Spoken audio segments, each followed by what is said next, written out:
ब्रह्मपुर सहर को उत्सव मुखर कर बुढ़ी ठाकुराणी यात्रा हेले एही द्विवार्षिक ठाकुराणी यात्रा केबेठारु आरंभ हैला से संपर्क में कौन निर्दिष्ट तथ्य नहीं। तेबे ऐतिहासिक मतरे 19 शताब्दी में आरंभ होईछि एही यात्रा। मोहुरीगढ़र तत्कालीन राजा हरिहर नरेंद्र देव दाक्षिणात्य भ्रमण में जाइथिबा बेले राजा महेंद्री और तांजोरे बुणाकार हस्तकला मुग्ध होइथिले आउ किछि डेरा संप्रदायर बुणाकार निमंत्रण करथिले।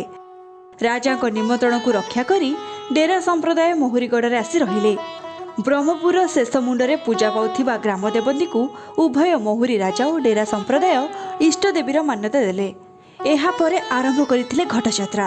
एटा परंपरा माँ बुढ़ी ठाकुराणी होचंदे माँ मोहरी राजांकर इष्टदेवी। एटा परंपरा प्रथम महाप्रभु बाहरले आगे मोहरी राजा पाखु जाते। मोहरी राजार भोग आउ प्रसाद भोग राजा सारी आरती है अन्य साई गुड़ा को परिक्रम करने जाते महाप्रभु।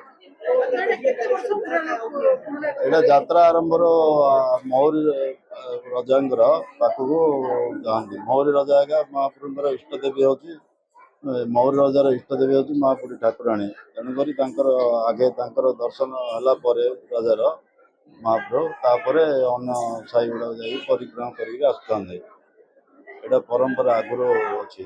आप देखुते निश्चय खुशी तो बहुत लगुच कहीं देखते जो लोक मैंने जो भिड़ जमाई रखी एटा मोर 3 थर है दर्शन करके आज थर्ड टाइम दर्शन समस्त भुवनेश्वर टीम आसछन्ती दर्शन कर कहीं विश्व प्रसिद्ध एटा यात्रा बोली जानी आपने से बहुत खुशी लगुच। बाहर लोक गेस्ट लोक आनी दर्शन करने निश्चय ब्रह्मपुरवासी सारा बहुत खुशी लगुच। डेरा संप्रदाय को मोहुरी राजा ब्रह्मपुर आनिबा परे सेमानकु 18टी बस्ती बसति स्थापना करा जायथिला। प्रति बस्तीर डेरा मानक मुखिया को सेनापति आख्या दिया जाउथबा बेले सेमानक मुखिया को देसी बेहेरा उपाधि रे भूषित करथिले राजा। समुदाय प्रक्रिया रे मोहुरी राजा भूमिका सबुठारु गुरुत्वपूर्ण। देसी बेहेरा ही समस्त पूजा अर्चना करिवार परंपरा रहिछि। तेणु प्रत्येक दिन माँ को घट प्रथमे आसी राजबाटी रे पहुंचे। सेठारे माँ को पाद धोई पूजा अर्चना परे विधि मुताबक माँ अन्य साही को बुली बाहरी थांती। जेहेतु कि यात्राटा 1670 1868 ख्रीष्टाब्द जो मोर पूर्वज राजा हरिहर नरेंद्र देव थिले सेतले से यात्राटा राजमहेंद्र राजांकर आमंत्रण क्रमे से जने बंधु थिले मोर एंसेस्टर थिले से देखा जाइथिले यात्राटा तांको जेतले इनवाइट कराला इनवाइट करी गला सेतले यात्राटा डेरा सेठी डेरा कुल संप्रदाय द्वारा यात्रा परिचालना होतिला।